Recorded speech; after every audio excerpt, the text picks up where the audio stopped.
Photoshopda şriftlə character pəncərəsi ilə işləməyi öyrəndik. İndi növbə gəlib çatdı paraqraf mövzusuna. Yəni daha mətni biraz da kütləvi hala gətirək. Əlimizdə bol mətn olsun, görək bunu necə idarə edə bilirik.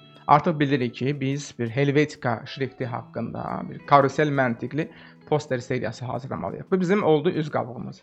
Əla, bir də bunun daxili səhifəsi. Tələb olunacaq hardakı müştəri bizə Helvetica şrifti haqqında 2-3 cümlədən ibarət bir paraqraf göndərir. Biz elə bunu buradan kopyalayaq, Ctrl+C, gələk bura. Buranı tamamilə yığışdırmamaq üçün gəlin bunu qruplaşdırıb adını qoyaq tutaq ki, cover, yəni üz qabağı və nə istəyirsiniz deyə bilərsiniz. Ctrl+C, duplikatını çıxardaq. Buna da olsun tutaq ki, nə yazaq? Yazaq sadəcə paraqraf. Və baxaq görək burada dizayn prosesi necə olacaq və bizə bu dəfə pəncərə kimi gətirəlsə olsaq, paraqraf pəncərəsi hansı ki, karakteri aktivləşdirəndə onun qonşuluğunda eyni tab qrupu daxilində paraqraf pəncərəsi də aktiv oldu. Bu dəfəki işimiz daha çox bu pəncərə ilə olacaq. Digər mətnlərdən, mətn bloklarından xilas ola bilərik. Fon indiki halda bizə kifayət edir. Ctrl apostrof Ctrl nöqtə vergüllə bizim bu şəbəkəni geri qaytaraq. Daxildəki bu xəttkeş bizə hələlik lazım deyil. Yığışdırmaq üçün tutub dartıb hop kənara atdığımız anda xəttkeş deaktiv olacaq. Götürək, burada artıq kopyalamışıq. Hər ehtimala qarşı bir daha Ctrl+C. Gəlirik Photoshop'a, Type tool'u götürürük. Karakterlə işləyəndə biz bir söz daxil edirdik. Ona görə nə etmişdik? Sadəcə tıkladıq və bura bir yazı yazdıq. Gözəl. Amma paraqrafla biz belə işləyə bilmərik. Tıkladıq, o tərəfdən kopyaladığım teksti burada Ctrl+V eləsəm, uzana çıxdı getdi qonşunun evinə. Belə olmaz. Biz buna bir çərçivə qoymalıyıq ki, ey mətn, sən də belə Bezrazmer uzanma, müəyyən çərçivənin daxilində yerləş kanvasın içinə. Ona görə Type tool'u götürəndə biz point mood adlandırdığımız, yəni nöqtə rejimində deyil də, sanki şərtdə deyək bunu, geri qayıdırıq. Biz paraqraf rejimində mətn yazmalıyıq. Paraqraf Type tool aktiv olduğu halda basıb saxlayıb mausu bir düzbucaqlı çəkirmiş kimi bir çərçivə təyin edirik və avtomatik artıq bir paraqraf bloku var və görürsüz point moodda əgər sadəcə lorem ipsum mətni daxil olmuşdursa, daha doğrusu bir frazası deyək, paraqraf təyin etdikdə isə bu mətn daha geniş şəkildə olur. Və bu şablon mətni select edib yığışdıra bilərik, delete ya da backspace basmaqla. O tərəfdən kopyaladığımız mətni də bura Ctrl+V, macOS-də isə Command+V edib də bura gətirə bilərik. Əla, biz sadəcə götürüb belə bu mərcin daxilində təhlükəsizlik məsafələri daxilində mətni bu şəkildə yazsaq maraqsız olar. Heç kim Instagramda 100% o mətni yəqin ki oxumayacaq. Biz təxmini bir struktur təyin etməliyik. Şərti olaraq belə bir şey eləyək də. Biz düşünək ki, bizim mətnimiz belə standart bu şəkildə deyil də, paraqraflar, yəni Word daxilində yazılmış paraqraf kimi deyil də, biraz daha çox belə olsun. Tamam, ta ki bizim bir 2 paraqrafdan ibarət, çert görsünün eskizini çəkək də dizaynımızın. 2 paraqrafdan ibarət bir asimetrik, sol tərəfi yenə boş sütunumuz olacaq. Burada yenə bir Helvetica yazısı yazarıq. Uzabaşı 1957-ni də bunun altına yerləşdirərik. Aşağı da yenə maraqlı olsun deyə Instagramda kimsə buna baxsın deyə bu şəkil təsvir yerləşdirə bilərik. Yəni bu görüntünü almaq üçün bizə bir paraqrafla işləmək lazım gələcək. Necə işlənilir, hansı parametrlər var paraqrafda, gəlin ona baxaq. Mətn bloku artıq aktivdir. Type tool'u götürək. Biz istəsək yuxarıdan da təyin edə bilərik ya da ki, hələlik yenə karakter pəncərəsini aça bilərik.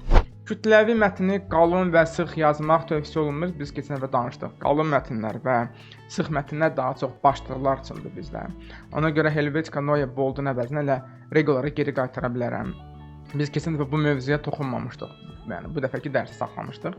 Bizim sətirlər arası məsafə. Auto deyilən bir funksiya var. Yəni avtomatik şrift dizayneri hər sətir arasında hansı məsafəni təyin edibsə, hansı metrikanı formalaşdırırsa, o da avtomatik bura daxil olur. Amma biz isə şərt deyil ki, həmin bu avtomatik rejimdə qalaq. Biz bunu bəzən azalda bilərik, bəzən isə aşırı şəkildə çoxalda bilərik.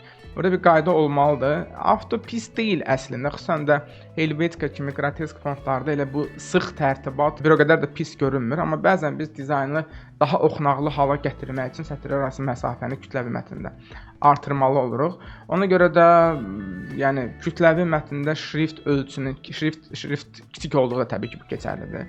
şrift ölçüsünün təxminən 120-150% qədər ara məsafələri təyin eləsək, daha oxunaqlı, daha havalı sətr formalaşacaq. Amma bu kütləvi mətn mövzusuna aiddir. Daha çox bəlkə də InDesign'da biz bu mövzuları müzakirə etməliyik. Ona görə gəlin ən yaxşısı bu nəzəri məqamları saxlayaq bizim InDesign'da tipoqrafika mövzusuna. Burada isə elə avto rejimdə saxlaya bilərik.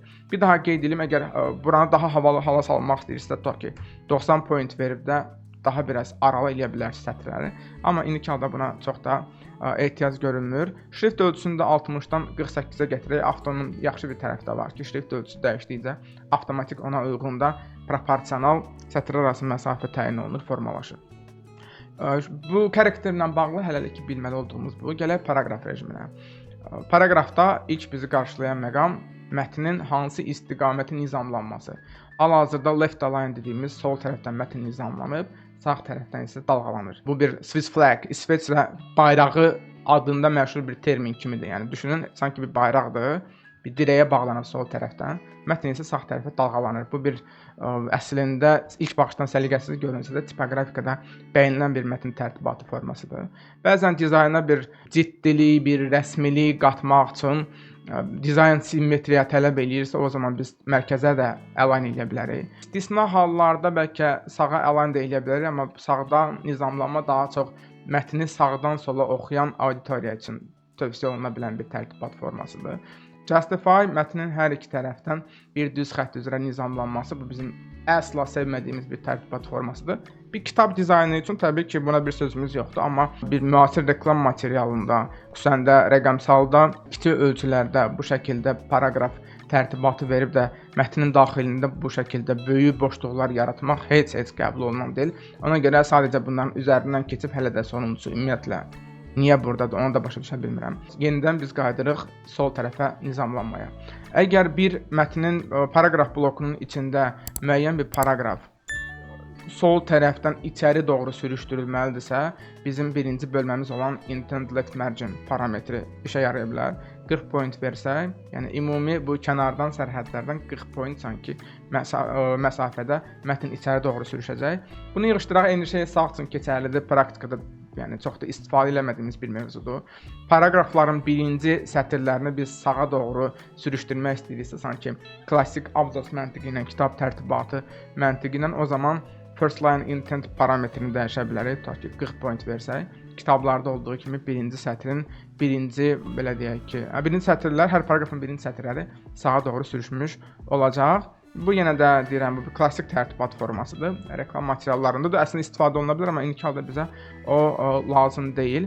Sonra təbii ki, bunların buradakı parametrlərin hər birinin tərtibatı ilə, təyini ilə bağlı bir qaydalar var. Bu artıq bizim tipoqrafika ilə, qrafik dizaynla bağlı sistemli dərslərimizin mövzusudur. Burada isə sadəcə Photoshopdakı paraqraf pəncərəsinə fokuslanaq. Davam eləsək, növbəti bölməyə gəldikdə isə bu bizim paraqraflar arası boşluq. Əgər bir klassik tərtibatda bir paraqrafın bitib, yeni bir paraqrafın başlamağını abzaslardakı ilk sətir boşluğu ilə təyin edirdiksə, İsveçrə paraqrafı adlandırdığımız paraqraflarda isə bir fikir bitdisə, o birisi paraqraf başlayanda sanki bir kör sətir yaranır arada. Arada sanki bir boşluq var. Təbii ki, həvəskar bir dizayner götürüb bunu sadəcə bir enter basmaqla eləyə bilər. Amma bu təbii ki, doğru qayda deyil. Çünki enterin ölçüsü bəzən çox olacaq. Məsələn üçün, müştəri deyə bilərsə ki, məsafəni biraz azaldın. Necə azaldacaqsınız? Yəni enterin özünün bəlli bir ölçüsü var. Ona görə ən yaxşı variant, daha doğrusu doğru variant paraqraflar arası boşluğu təyin etməkdir. Bizdə də şriftin ölçüsü nə qədərsə, təxminən 48 point isə, həmin ölçünü burada təyin edə bilərik. Əgər çox aralı görünürsə, o zaman yəni etalonu 48 pointdən başlayıb da fərqli ölçüləri də gətirə bilərik. Yetər ki, bir paraqrafın o birisi paraqrafdan ayrıldığı vizual hiss olunsun. Burada təbii ki, paraqraflar arası boşluğu eyni qaydada sıfırlayaq, gedək digər xanada təyin eləyək. Eyni şeyi təsir edir, eyni daha doğrusu görüntünü verir, amma aralarında radikal fərq var. Bunu da yenə də biz saxlayaq InDesign mövzusuna, çünki Photoshopda bu dəqiqə bizə bu mövzu çox da maraqlı olmaz. Ümumiyyətlə, biraz qarışıqlıq yarada bilər və əgər sətirdən sətirə kütləvi mətndə sətirdən sətirə keçirmək lazımdırsa, hyphenate funksiyasını da aktiv edə bilərsiniz. Müəyyən alqoritmdən Photoshop çox aktiv istifadə eləməməyə şərti ilə bəzi yerlərdə sətirdən sətrə keçirmə formalaşdıracaq ki, tekstin sıxlığı, kənardakı boşluqlar ən optimal vəziyyətdə qalsın. Yəni bir kitab tərtibatında, klassik tərtibatda bu bizə lazım ola bilərsə, reklam materialında mətn çox da böyük deyilsə, həddən artıq həcmi çox deyilsə, həmin hissələrdə biz hyphenate funksiyasını deaktiv eləyə bilərik. Təbii ki, qalacaqsa da diqqətli olmaq lazımdır ki, dil qaydalarına uyğunluq olsun, təsadüfi sətirdən sətrə keçirmələr olmasın. Əgər biz bir siyahı simvollu və rəqəmli siyahı formalaşdırmaq istəyiriksə, hər paraqrafı bir bölmə, bir punkt olmaq şərti ilə fərqli görüntülərdə verə bilərik. Bir mətni o birisi mətndən fərqləndirən, daha doğrusu bir paraqrafı o birisi paraqrafdan ayıran şey nədir? Biz əgər görürsünüz, indi hal-hazırda bizim cəmi bir paraqrafımız var. Paraqraflar arasındakı boşluq olduğu halda biri o birisindən ayrılmır. Hansısa bir hissədə fikrin bitdiyini göstərib yeni paraqrafın yaranmasını, yəni göstərmək istəyirsə, vizuallaşdırmaq istəyirsə, həmin hissədə sadəcə enteri bir dəfə basmaq kifayətdir ki, yeni paraqraf yaransın və əgər paraqraflar arası boşluq vermisinizsə, avtomatik o paraqraflar arası məsafədə təyin olmuş olacaq. Təbii ki, heç bir parametr verilməyibsə, paraqraflar bir-birinə yapışacaq. Əgər sistemdə olan şriftlərlə kifayətlənmək istəmirsinizsə, fərqli pulsuz şrift platformaları var ki, oradan kifayət qədər keyfiyyətli, öz dilimizdəki hərfləri, xüsusən də ə hərfini dəstəkləyən şriftlər yükləyə bilərsiniz. Təbii ki, bunların da başında Google-un font platforması, servisi gəlir. Yəni bu səhifəni açıb fonts.google.com saytına girib fərqli kateqoriyalarda şriftləri araşdırıb yoxlaya bilərsiniz. Məsəl üçün bizim dilimizi dəstəkləyirsə, ə hərfini dəstəkləyirsə hər hansı şrift, o burada göstərəcək. Məsələn, mətn sözünü yazaq. Hal-hazırda bizə Google Font axtarışa ən uyğun şriftləri təklif edir. Böyük ehtimal ki, relevance deyəndə elə bizim hərflərə, bizim dilə daha doğrusu uyğun gələn, topda olan ən məşhur şriftləri göstərəcək. Ümumiyyətlə, məndənsə bir tövsiyə, əgər yuxarıda ən populyar şriftləri göstərsəz, daha doğrusu Google Fontdan bunu göstərməyini istəsəz, arxayın ola bilərsiniz ki, bu şriftlər kifayət qədər keyfiyyətli, çünki dünyada bütün dizaynerlər bu şriftlərə müraciət edirlər. Kifayət qədər tərkibində simvollar prosesə, dizayn prosesinə optimallaşdırılıb. Bir çoxlarında artıq bizim ə hərfi də var, təbii ki, olmayanlar da çıxacaq qarşınıza. Yəni bu şriftləri yükləyib elə öz dizaynınızdan eksperiment apara bilərsiniz, yoxlaya bilərsiniz. Məsəl üçün, tutaq ki, Railway şrifti xoşunuza gəldi.